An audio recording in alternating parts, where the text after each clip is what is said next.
ሰላም ሰላም ወደ ተመልካቾች እንዴት ናችሁ? እንደምን ዋላችሁ? ወሳኝ የሆነ መረጃ ይዤላችሁ መጥቻለሁ። የመረጃ ምንድነው? ሰሞኑን በወልቃይትና በራያ ጉዳይ በጣም ከፍተኛ የሆነ ችግር እየተፈጠረ ነው ያለው። ይህ ችግር ምንድነው? ችግሩ የሚመነጨው ከባህዴንና ከወልቃይት ማንነት አስመላሽ ኮሚቴ ነው። ስለዚህ የወልቃይት አስመላሽ ኮሚቴ በተለይ በተደጋጋሚ የአፋብኃ ጠላት ሆነው እየተከሰቱ በአደባባይ እየተናገሩ በአደባባይ ፕሮፓጋንዳ ከብልጽግና በላይ እየሰሩ ይገኛሉ።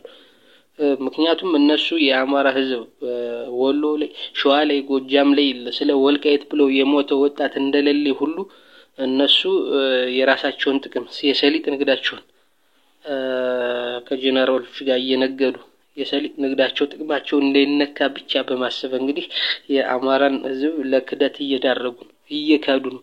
ምክንያቱም ፋኖን ከህዋት ጋር እየተደራደረ እንግዲህ ጄኔራል ተፈራ ማሞ ነው አይደል ከኤርትራና ከትግራይ ህዝብ ጋር የሚነጋገርን ተስማምቶ ከኛ ጋር የኛን መብት ሳይነካ አብሮ መታገል የሚፈልግ ካለ ለመነጋገር ዝግጁ ነን ብሎ የተናገረው ተፈራ ማሞ ነው፣ ጄኔራል ተፈራ ማሞ ነው። ነገር ግን ይህን የትግራይ ህዝብና የኤርትራ ጋር ሚሊዮን በመቀየር ከህዋት ጋር ከወያኔ ጋር ብለው በማሰብ በማስተጋባት እንግዲህ ስሙን በመቀየር ከፍተኛ ፕሮፓጋንዳ ከብልጽግና የበለጠ የአፋብኃ ጠላት የአማራ ህልውና አደጋ ሆኖ የተከሰቱበት ሁኔታ አለ። እነዚህ የወልቃይት ኮሚቴ አስመላሾች ማለት ነው። የወልቃይት ማንነት አስመላሽ ኮሚቴዎችና አሸተ ደምለው እንግዲህ የተናገረው ምንድነው?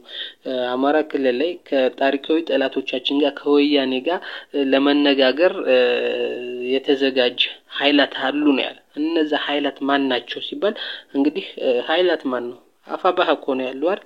ወይም ደግሞ የአማራ ህዝብ የነስክንድሩ የነመከተው ነው ያለ። የነመከተው ከብልጽግና ጎን ነው። ስለዚህ ይህን ያለው ምንድነው? የአፋብኃ ጠላት ሆኖ መጥቷል። የአማራ ማንነት የአማራ መብት እንዳይከበር እንቅፋት ሆኖ መጥቷል ማለት ነው። እነዚህ የወልቃይት ማንነት አስመላሽ ኮሚቴ ያም ማለት ባህር ዳር ላይ፣ ጎንደር ላይ፣ ወረታ ላይ፣ ደሴ ላይ፣ ደብረ ብርሃን ላይ፣ ማርቆስ ላይ፣ ወልዲያ ላይ ስለ ወልቃይት ብሎ የሞተውን ወጣት የካደም ንግግር ነው። ነገር ግን ራሳቸው እንግዲህ ሰልፍ ያድርገውት መጣው ራሳቸው ጌታቸው ረዳን ሁመራ ላይ በጃኖ ለብሰው ቄጠማ ጎዝጉዘው ተቀብለውታል። ነገር ግን በራሳቸው ከተማ መጥቶ ጌታቸው ያስተላለፈውን ጌታቸው የአማራ ጥያቄ በወልቃይትና በራያ አማራ የሚጠይቀው ትክክል ነው ብሎ ተናገረ ብለው በአሚኮ የአማራን ህዝብ ለመሸወር ለማታለል ሞከሩ፣ የውሸት። ነገር ግን ጌታቸው ያለው ምንድነው?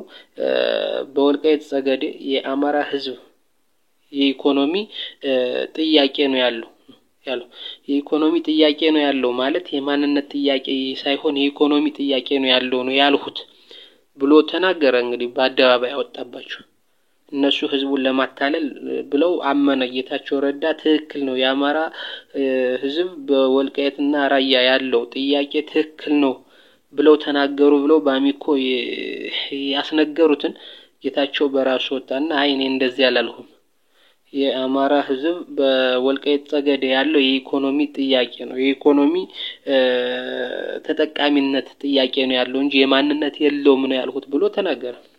ያም ማለት ምንድነው? አማራዎች ወልቃይትና ራያን በተለይ ምዕራብ ትግራይን የሚፈልጉት መውሰድ የሚፈልጉት የኛ ነው የሚሉት ለኢኮኖሚ ብለው አግሪካልቸሩን ስለፈለጉት ነው እንጂ የማንነት ጥያቄ የላቸውም። ለዛ ለኢኮኖሚ ብለው ነው፣ ለማረስ ብለው ነው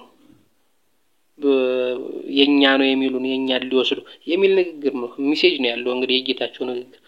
ነገር ግን ለዚህ ማስተባበያው ግን አንድም የባህዴን አመራር አንድም የወልቃይት ኮሚቴ የወልቃይት ማንነት አስመላሽ ኮሚቴ አሸተ ደምለውም በለው ኮሎኔል ዘውዱ በለው ኮሎኔል ደመቀ ዘውዱም በለው ምንም ነገር የተናገሩት የለም። ምንም ነገር ማስተባበያ የሰጡት ነገር ምንም ነገር መልስ የሰጡት የለም ለዚህ ለጌታቸው። ስለዚህ ማን ነው እየካደ ያለው ህዝቡን? ማን ነው ከጀርባ ህዝቡን እየወጋ ያለው? ማን ነው ጃኖ ለብሶ ህዝቡን እያታለለ ያለው የሚለው ጥያቄ በጣም መጠየቅ አለበት። ስለዚህ ኮሎኔል ደመቀና አሸተ ደምለው በጣም የአማራ ጠላት የፋኖ ጠላት ሆነው እንግዲህ ተከስቷል። እንግዲህ እስከዛሬኛ አይ አሪፍ ነው ያካሄዳቸው እያሰለጥነው ነው የሚሰለጥነው የአማራ ወጣት ስለሆነ ምናምን ብለን ችለን ነበር። ነገር ግን አሁን መጨረሻው መረጃ በወጣባቸው መሰረት ግን እንግዲህ ወልቃይትና ራያን ወልቃይት ላይ አብይ ያሽሞነሞነው ወልቃይትን ሙሉ በሙሉ በመከላከያ ቁጥጥር አድርጎ በከባድ መሳሪያ አጥሮ ፋኖ ከኤርትራ ጋር የሚገናኙበትን ኮሪደር ለማዘጋት እየተባበሩ ነው። እንግዲህ ይህን ደግሞ የወልቃይት ዘብም ዝግጁ ነው፣ ተልኮ ተሰጥቶታል። መከላከያም ተልኮ ተሰጥቶታል። ይህ ሁኔታ ግን የመጨረሻው ግን ምንድነው የሚፈጥረው? ሂዶ በጣም ከባድ ችግር የሚፈጥረው ራሳቸው የማይቀርላቸው ለህዋትም አይሆንም ለአማራም አይሆንም። አሁን እየተጠቀሙበት ያለው ኦሬዶች ናቸው፣ የጀነራሎች ናቸው፣ የመከላከያ ጀነራሎች ናቸው። እንግዲህ ሰሊጡንም እየዘረፉት ያለው አብረው ስኳዶች ናቸው፣ ሰሊጡንም እየዘረፉት ያለው እነ ኮሎኔል ዘውዱ ናቸው እና እሸተ ደምለው ናቸው ሰሊጡን እያሳለጡ እየዘረፉ ያሉት። ለአማራ አንድ ጠብ ያደረጉት አንድ ዘይት እንኳን አላስገቡ፣ አንድ ማዳበሪያ አላስገቡ ለአማራ በዚህ ሰሊጥ ማለት ነው። ስለዚህ ይህን ጥቅማቸው እንዳይቀር ከብልጽግና ጎን ተወሽቋል ማለት ነው። በዚህም ከባድ የሆነ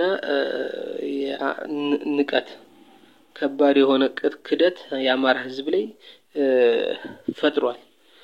ስለዚህ ምንድነው ይህ ችግሩ የሚፈጠረው ምንድነው የምንለው? የአማራ ህዝብ ምክንያታዊ መሆን አለበት። አንድ ነገር በቃ ዝም ብሎ አንድ ጃኖ ስለለበሰ ኮሎኔል ስለተባለ ምናምን የሆነ ልዩ ነገር ምን ሰጠው ነገር ሊያበቃ ይገባል። ስለዚህ እነ ኮሎኔል ዘውዱ አሁን እየሰሩት ያሉት ምንድነው?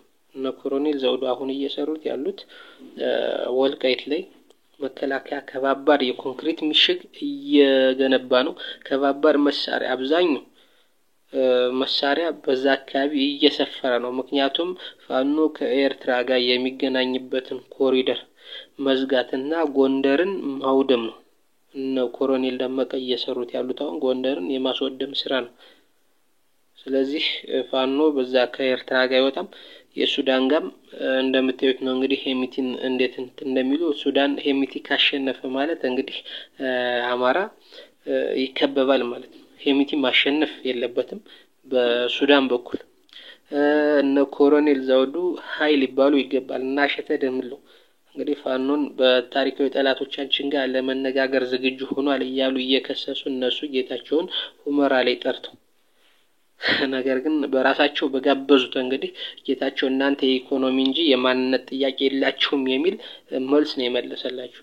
እነሱ ይህን ገልብጠው እሱን መንካትም ሆነ ማሰርም ስለማይችሉ ምክንያቱም ያቢ ተላላኪ ስለሆኑ ገልብጠው እንግዲህ ትክክል ነው አለ።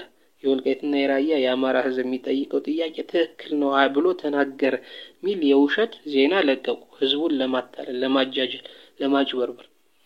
ስለዚህ ነገር በጣም ከባድ አካሄድ ነው። ይሄ ነገር የአማራ ህዝብ በትኩረቱ የመጨረሻው እንግዲህ ምንድነው ስትሉ ስለ ወልቃይት ምን አገባኝ የሚል በጎጃም በወሎና በሸዋ ወጣቶች ይፈጥራል። ይሄ ነገር በጣም በትኩረት መታየት